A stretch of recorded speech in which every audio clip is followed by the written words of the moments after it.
যুগটাই আসলে কোলাবোরেশনের যুগ। আমরা কিভাবে কোলাবোরেশন করতে পারি, যে প্রতিষ্ঠানগুলো অলরেডি এই ফিল্ডে কাজ করছে সেই বক্তব্য নিয়ে আসার জন্য অনুরোধ করছি আমাদের আজকের এই ওয়ার্কশপের সম্মানিত সভাপতি এবং ইনস্টিটিউট অফ ইসলামিক সোশ্যাল ফাইন্যান্সের executive director doctor Abdul Mannan স্যারকে। যে ইসলাম নিয়ে ভাবার একটা বিষয়, এরকম আমার একটা কথা বলি যে আমি ইনফ্যাক্ট এগ্রিকালচার লোক, জেনেটিক্স অ্যান্ড প্ল্যান্ট ব্রিডিং আমার মাস্টার সাবজেক্ট এবং পিএইচডি সাবজেক্ট। সেখানের মধ্যে ওটার টাইটেল ঠিক করতে গিয়ে আমি চিন্তা করলাম, নিজেকে নিজে প্রশ্ন করলাম, বা আপনাদেরকে যদি বলি যে বাচ্চার জন্মের বাবা কি খুবই জরুরি? বাবা ছাড়া কি সন্তান হয়? The answer is sometimes. ঈসা আলাইহিস সালামের এক্সাম্পল। আমি তো হিউম্যান গ্রুপের লোক না, আমি এগ্রিকালচার ফিল্ডের লোক। So can I implement these Islamic issues in my agriculture sector? Ultimately, alhamdulillah, I succeed. এবং আপনারা জানেন আম যে কোনো জিনিস থেকে একটাই চারা হয়। আমার ইনভেনশন হলো এই, একটা আমের বিচি থেকে 1+ সিডলিং হবে। একটা হলো the combination of father and mother, বাকিটা হলো হযরত ঈসা আলাইহিস সালাম।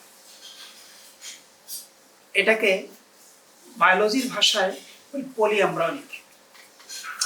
দুইটা কটিলিডন থাকে, তার মধ্যে আমি এই ভাষা বলি সাবানের অংশ যখন শেষ হয়ে যায় তখন অনেকে করতে এটাকে যেন ওয়েস্টেজ না হয়, নতুন সাবানটা গায়ে লাগিয়ে দেয়। তখন যেরকম দেখা যায় এই পদ্ধতির আউটপুট হলো এই যে ওই রকম আমের দুটো কটিলিডনের এগুলো গায়ের মধ্যে এই ধরনের ছোট ছোট এমব্রায়ো থাকবে, সেখান থেকে আলাদা করে গাছ জন্মাবে। এবং this will contain the characteristics of the mother, not the father. বাপ কোত্থেকে আসলো আবার মিষ্টি আমটাকে টক করে দিতে পারে ইফ দ্য ফাদার ইজ টক। আর এইভাবে হলে যে মাদার ক্যারেক্টারিস্টিক্স টেইন করে। সুতরাং চাইলে সব জায়গার মধ্যে, এবং সম্ভবত এগ্রিকালচার সেক্টরে আমি ডক্টর কাজী বদরুদ্দোজা ওনাকে জিজ্ঞেস করেছি যে স্যার এগ্রিকালচার সেক্টর পিএইচডিতে কোরআনের রেফারেন্স কেউ দিচ্ছে কিনা এই পর্যন্ত। বলে যে আমার জানা নেই। তো উনি যদি না জেনে তাহলে আমি ধরে নেব যে দেয় নাই। এবং সেই বিবেচনা বলতে পারে যে আমি আমার থিসিসের মধ্যে চিন্তা করলাম আমি 250 রেফারেন্স দিচ্ছি, সেখানে কোরআন বা হাদিসের একটা রেফারেন্স থাকবে না, এই পিএইচডি আমার করার দরকার কি? আলটিমেটলি আমি পেয়েছি ইম্পর্টেন্স অফ বায়োডাইভার্সিটির ক্ষেত্রে কোরআনের সঙ্গে রব্বানা মা খালাকতা হাযা বাতিলা, সেখানে আরেকটা অনেক স্টোরি। আমি এটা বললাম শুধু ওই কারণে যে আসলে একটা মানুষের মধ্যে যদি ইসলাম নিয়ে ভাবার চিন্তা থাকে, এই জন্য shifting from the agriculture sector two Islamic social finance. এটা আসলে সেন্ট্রাল জাকাত ম্যানেজমেন্টেরই একটা অর্গানাইজেশন। আমরা এইভাবে বলি institute of Islamic social finance and affiliate of centre for জাকাত ম্যানেজমেন্ট। কিন্তু আপনারা খেয়াল করছেন স্যার বলে যে ওনারা, আমাদের তাকে বলছেন ওনারা, তার মানে হলো স্যার কিন্তু মনে প্রাণে চান যে না, আমরা তো জাকাতের টাকা আমাদেরকে দেয়, আমরা ডিস্ট্রিবিউট করি, ইমপ্লিমেন্ট করি। এর বাইরে as a whole country wise or nation wise or internationally যে এই বিষয়টা একটু একাডেমিক্যালি, একটু সোশ্যালি এইভাবে ইমপ্রুভ করুক। এবং আমার চিন্তার উপরে স্যার যেন ওনার, আমি তো স্বাধীনভাবে চিন্তা করতে পারি, সেই জন্য প্রথমে আমার প্রতিষ্ঠানটাও আসাদ গেটে দিচ্ছে যে আপনি আপনার মতো করে করেন। হ্যাঁ, কারণ রিসার্চ বা এই সমস্ত কাজ করতে হলে ইন্ডিপেন্ডেন্সি লাগে। এবং এটা হলো ইনস্টিটিউট অফ ইসলামিক সোশ্যাল ফাইন্যান্সের লোগো। আপনারা সেন্টার ফর জাকাত ম্যানেজমেন্টের লোগো তো চিনেন নিশ্চয়ই। হ্যাঁ, আচ্ছা।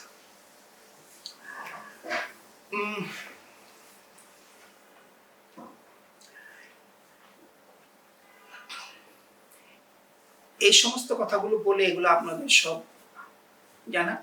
Relation with the centre of zakat management যদিও এক, তারপরে যেহেতু সাব পার্টনারটি ইন্ডিভিজুয়ালি ডেভেলপ করো, সেটা institute of Islam social finance is an affiliate of centre for জাকাত ম্যানেজমেন্ট জিরো। সেই হিসাবে এটাকে সামনের দিকে নিয়ে আসার জন্য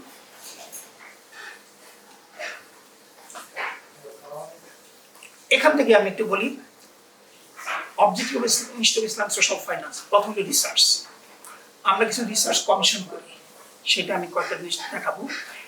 knowledge development, capacity building, exchange of knowledge.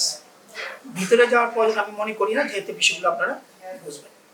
Just আসলে ইনস্টিটিউশন সোশ্যাল ফাইন্যান্স কি, কত, কিভাবে সেটা বোঝার জন্য যাতে করে আপনাদের পরবর্তী বিষয়গুলো আমাদের যোগাযোগ করতে সুবিধা হয়। নেটওয়ার্কিং, কোলাবোরেশন, ইনভলভমেন্ট, দাওয়া and advocacy. Project analysis, trend up centre for জাকাত ম্যানেজমেন্ট ওয়ার্কফোর্স যারা আছে তাদেরকে আমরা ট্রেনিং দিই এন্ড ডেভেলপিং লার্নিং কালচার। এর ভিত্তিতে আমি একটা সিদ্ধান্ত নিয়েছি যে সেন্টার ফর জাকাত ম্যানেজমেন্টে জব করবে, জাকাতের সম্পর্কে জানবে না, পার্সোনাল জাকাত ক্যালকুলেট করে দিতে পারবে না, জাকাতের মিনিমাম ফতোগুলো জানবে না, এটা হয় না। এই জন্য আমাদের এই পুরো সেন্টার ফর জাকাত ম্যানেজমেন্ট এমপ্লয়ি আছে তাদের সবাইকে 700 আমরা দুটো বই ঠিক করেছি, এটা সবাইকে পড়তে হবে, পরীক্ষা দিতে হবে, 80% মার্কস করতে হবে।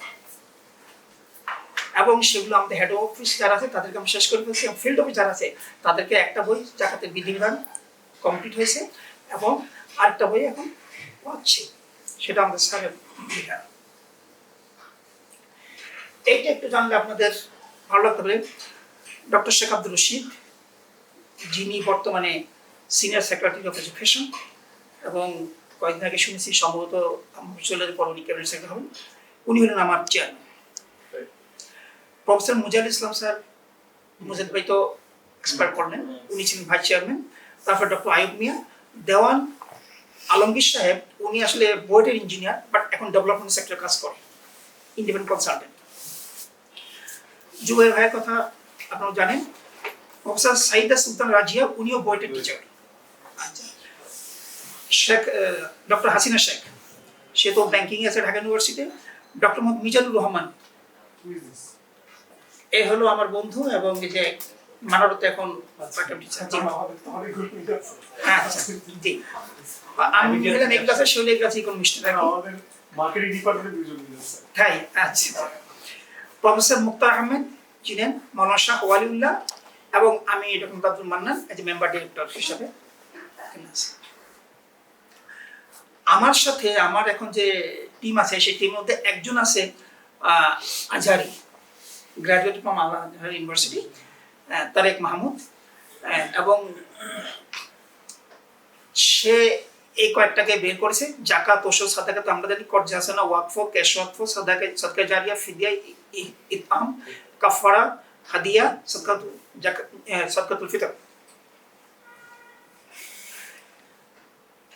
আমাদের স্ট্রাকচারটা আমরা তো এইভাবে চিন্তা করতেছি, আমরা স্ট্যান্ড কমিটি থাকবে, তারপর এক্সিকিউটিভ ডিরেক্টর, তারপরে রিসার্চ অ্যান্ড ডেভেলপমেন্ট, তারপরে এডুকেশন অ্যান্ড ট্রেনিং, দাওয়া, রিসার্চ ডেভেলপমেন্ট, পাবলিকেশন, তারপরে অ্যাডমিনিস্ট্রেশন। আমাদের এক্সিকিউটিভ ডিরেক্টর পরে ডিরেক্টর, তারপরে এডিশনাল ডিরেক্টর বা জয়েন্ট ডিরেক্টর এবং joint director, deputy director, assistant director. এইটার পরে একটু ডেভেলপ করছে, এই জন্য ইয়েটা ওইভাবে দেখাচ্ছে না। Executive director, director, additional director, joint director, deputy director এবং অ্যাসিস্ট্যান্ট ডিরেক্টর। আমরা ইতিমধ্যে কিছু রিসার্চ অ্যাক্টিভিটিস গতবার করেছি, সেগুলো review of Islamic social finance based poverty alleviation projects, case study of Indonesia, Pakistan, Malaysia. সাম ডক্টর নাজির ইসলাম, সে এগ্রিকালচার ইকোনমিস্ট, সে সেই সিনিয়র একটা ইউনিভার্সিটিতে সম্ভবত অ্যাসোসিয়েট প্রফেসর, এবং বাংলাদেশেও ড্যাফোডিল ইউনিভার্সিটির সে আছে এক্সিকিউটিভ ফ্যাকাল্টি হিসেবে আছে, visiting professor. Review of zakat management system in Indonesia, Pakistan, Malaysia, doctor Mizanur Rahman, যার কথা বললাম একটু আগে। তারপরে review of concept of ushr collection Bangladesh, ushr collection নয়, কনসেপ্ট অফ ওশর কালেকশন, এই বিষয়ের উপরে জোবাইর সাহেব কাজ করতেছেন। ওনারটা এখন হয় না, বাকি দুটো হয়ে গেছে। ইম্প্যাক্ট টু ফিল্ড অ্যাক্টিভিটিস গুলো এগ্রিকালচার সাথে সম্পৃক্ত বেশি, এই জন্য এগ্রিকালচার ফাউন্ডেশনের সাথে আমরা এটা কাজ করতেছি, কাজটা চলতেছে। এছাড়াও আমি impact assessment of fibre boat net project, আমাদের একটা ইয়ে আছে, আমরা ইতিমধ্যে হাওড়াইলি এলাকাতে আমরা বেশ কতগুলো ফাইবার বোট দিয়েছি উডেন বোটের পরিবর্তে, এবং সেগুলোর ইম্প্যাক্ট কেমন তার উপরে কাজ করেছি। আর এই যে সারিয়ার যে কাজটা বললাম, তারপরে sustainable development through IGS, SWOT analysis of centre for জাকাত management project in rural Bangladesh. এটার উপর কাজ কমপ্লিট হয়ে গেছে আমার, এটাও করেছি। এটার সাথে সাথে করে ইকোনমিক অ্যানালাইসিস অফ আইজিএস, আমরা ওয়েল প্র্যাকটিসড বা বেশি করে ফ্রিকুয়েন্টলি কাজ করে এরকম 60টা আইজিএ পেয়েছি। সেই আইজিগুলোর মধ্যে এগুলো ইকোনমিক অ্যানালাইসিস করেছি, কোনটা কতদিনে সোজা ওই ঐকিক নিয়ম মতো 100 টাকায় 1 বছরে কত টাকা কোনটাতে আসে, সেইভাবে আমরা যেন অ্যাডভাইস করতে পারি যে এইটা বেশি করে। এবং ভেজিটেবল প্রোডাকশন সেখানে বেশি, সবচেয়ে বেশি পাওয়া গেছে। আর আমাদের ধারণা ছিল যে বিফ ফ্যাটিং সবাই বলে, আমরা বলি কাউ ফ্যাটিং দিয়েছে নিউক্লিয়াস লিস্ট, সেইটাতে আমরা নিচে, তারপরও সেটা হলো অ্যারাউন্ড 100%। আরেকটা এক্সারসাইজ করতে, সেটা হলো এম্পাওয়ারিং ইম্প্যাক্ট অ্যাসেসমেন্ট অফ হিফজুল কোরআন মাদ্রাসা, যেগুলো 22টা মাদ্রাসা আমাদের এখানে আছে, সেখানে হয় সেটা ইম্প্যাক্ট অ্যাসেসমেন্ট। এম্পাওয়ারিং জাকাত deserving families through centre for freedom in international, a study on breaking the cycle of interest bearing loan. এটা হলো আমরা কাজ করছি অলরেডি, এটা আমি লিখতেছি। খুব ভালো ইন্টারেস্টিং ইনফরমেশন আসছে সেখানে। এরপর হলো communication with the university teachers, researchers who work on the Islamic social finance or Islamic finance. Sorry বলে যেহেতু আপনি লিখেছিলেন, এই যে লাস্টের আগেরটা এম্পাওয়ারিং জাকাত ডিজার্ভিং ফ্যামিলিজ, আপনি I have a special interest on this project. Yeah. আমিও কিন্তু তখন শুরু বুঝতেছিলাম যে আমার লেখাটার পরে আপনাকে দেখাইতে হবে অবশ্যই। এবং আমি আসলে ইউসুফের কাছে চাবো সবার নাম, মেইল অ্যাড্রেস এবং মোবাইল নাম্বার সহ আমাকে দিলে আমি এদের সাথে আস্তে আস্তে আমার, in fact I am not the man of in this field. আমি এডুকেশন এবং এগ্রিকালচারের লোক মূলত। আমাদের যে গ্রুপটা আছে ওখানেতে অ্যাড করে নিব, প্লাস আমরা এই প্রোফাইলটাই দিয়ে দিব আপনাকে, ইমেল অ্যাড্রেস সহ ফোন নাম্বার সহ।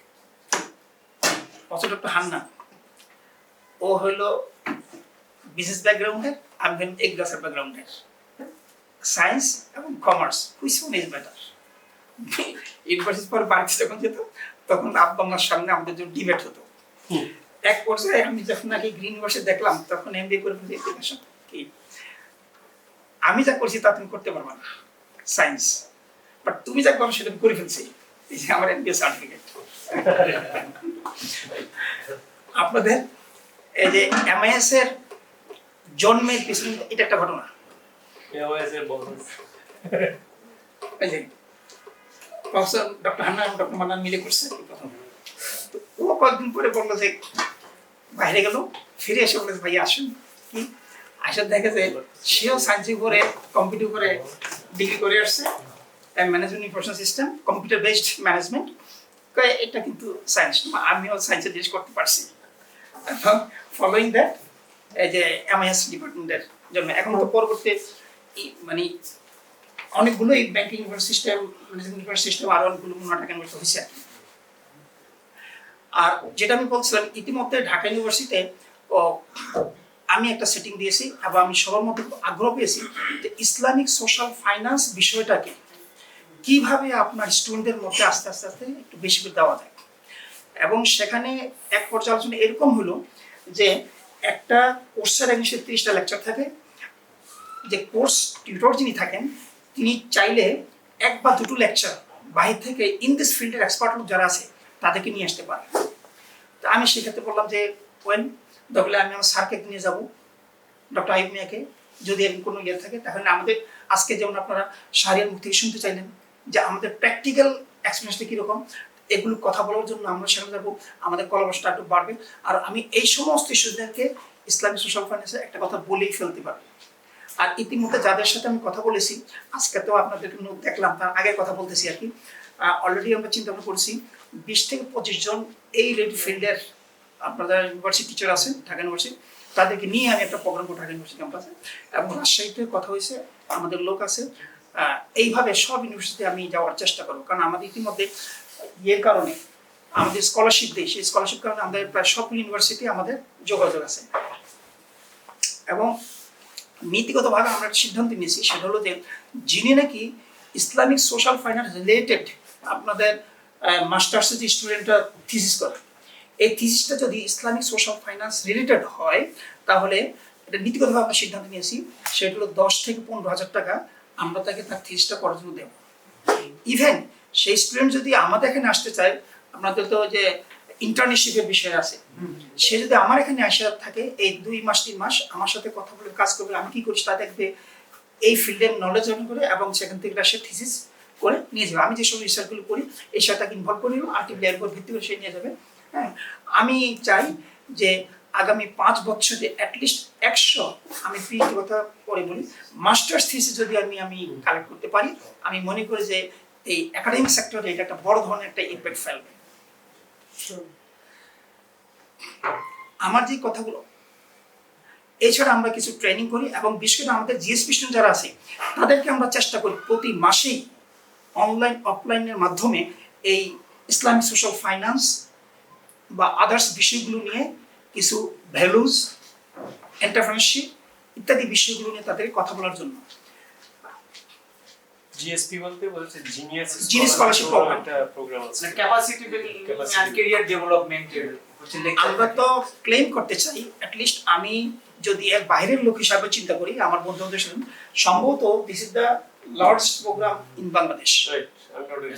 এই মুহূর্তে প্রায় 3.5 কোটি টাকা প্রতি মাসে স্কলারশিপ দেওয়া, এটা অন্য কোনো প্রতিষ্ঠান আছে কিনা আমি জানি না।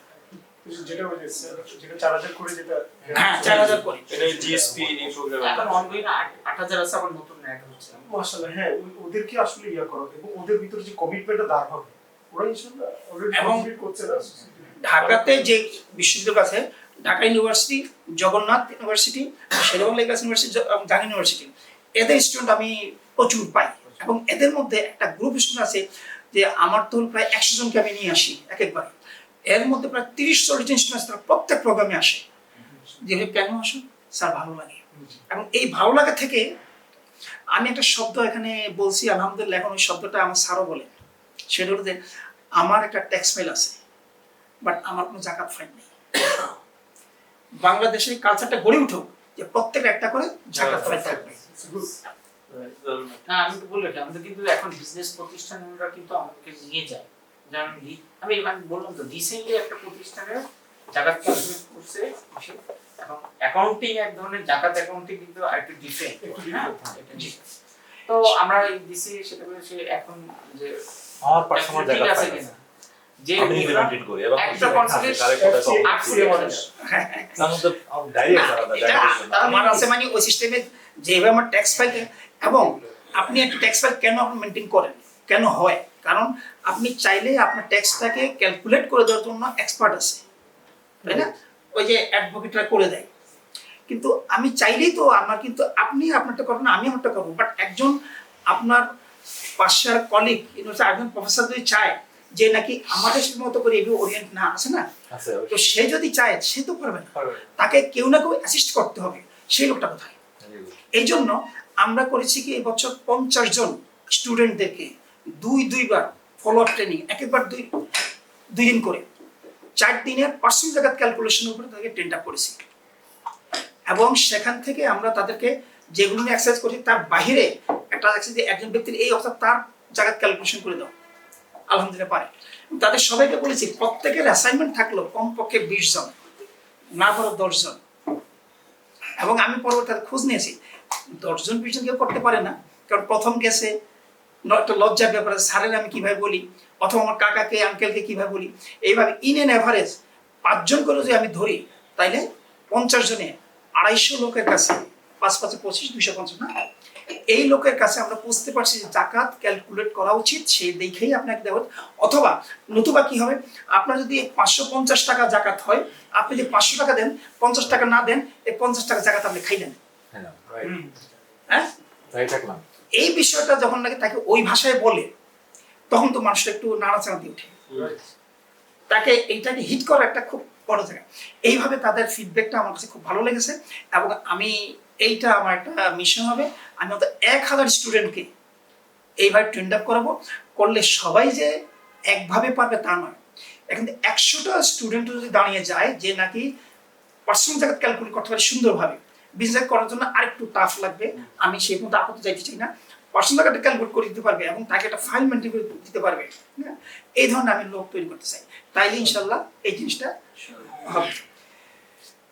তো আমাদের কিছু পাবলিকেশন ইতিমধ্যে করছি, সেগুলো তো জাকাতের বিধিবিধান একটা বই আপনাদেরকে দেবো ইনশাল্লাহ, হয়তো পেয়েছেন অনেকে।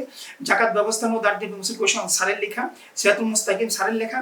তারপরে এই যে বললো হোসেন জিল্লুর সাহেব যে প্রোগ্রামটা করছে, আমাদের একটা প্রজেক্ট ইভালুয়েট করছে দুইবার, সেটারও আমরা অলরেডি বই করে ফেলেছি ওই রিপোর্টটাকে বই আকারে। তারপরে যে কবির হাসান আমার বন্ধু এবং কুমিল্লা ভিক্টোরিয়া কলেজের, তো সে এক্সপ্লোরিং পটেনশিয়াল অফ জাকাত ইন বাংলাদেশ, জি, ওইটাকেও আমরা বই করেছি। ইসলামিক ইনশাআল্লাহ সবাইকে দেব একটা করে, বই রেডি আছে না? আচ্ছা, Islamic social finance for poverty elevation and human development, এটা এখন আমাদের প্রসেসে আছে। এটা মূলত আমাদের যে কম্পাইলেশন অফ জাকাত ফেয়ার, আমাদের জাকাত ফেয়ার করি, তারপর যে আর্টিকেলগুলো হয় এগুলো সবগুলো মিলিয়ে 36টা আর্টিকেল নিয়ে করতে 3টা ভাগে আমরা ভাগ করছি। ইসলামিক সোশ্যাল ফাইন্যান্স একটা ভাগ, পভার্টি এলিভেশন একটা, আর একটা হিউম্যান ডেভেলপমেন্ট, এটা একটা বই করে প্রায় 350 পৃষ্ঠা। স্যার যে কথা বললেন একটু আগে আপনাকে, আর ওই যে বললো নৈতিকতা জীবন ঘনিষ্ঠ শিক্ষা, মানুষ তো আসলে আমাদের যারা এমপ্লয়িরা সেখানে যায় তাদেরকে ওই যে অনেক সময় টাকা ঠিকমতো হিসাব করতে করতে 1-2 ঘন্টা চলে, তখন আর থাকে নিজের মধ্যে থেকে কথা বলার সুযোগ থাকে না। এই জন্য আমরা এটাকে প্রথম বলছিলাম কি জিয়ারত খুতবা, পরবর্তীতে এখন এই নামটা দেওয়া হয়েছে। আগে ছিল 40টা, আরো 10টা আমাদেরকে লিখতেছে, 8টা লিখে ফেলছি, আর 2টা বাকি রয়েছে। এগুলো তো বইয়ের আকারে থাকলে হয় কি প্রত্যেকদিন তারা একটা করে আলোচনা করলে এটা তাদের একটা নৈতিক ডেভেলপমেন্ট হয় আর কি। তো এই মোটামুটি আরো কিছু বলার ছিল, সেগুলো না বললেও চলবে। আপাতত এগুলো হলে আমাদের ইসলাম সোসাইটি কি করতে চায়, কিভাবে করতে চায় ইনস্টিটিউট, সেই বিষয়গুলো একটা ধারণা করা যাবে। সুতরাং কোন কোন ক্ষেত্রে আমাদের সাথে কোলাবোরেশন করার সুযোগ আছে সেটা বোঝা যাবে। সবাইকে ধন্যবাদ। আসসালামু আলাইকুম।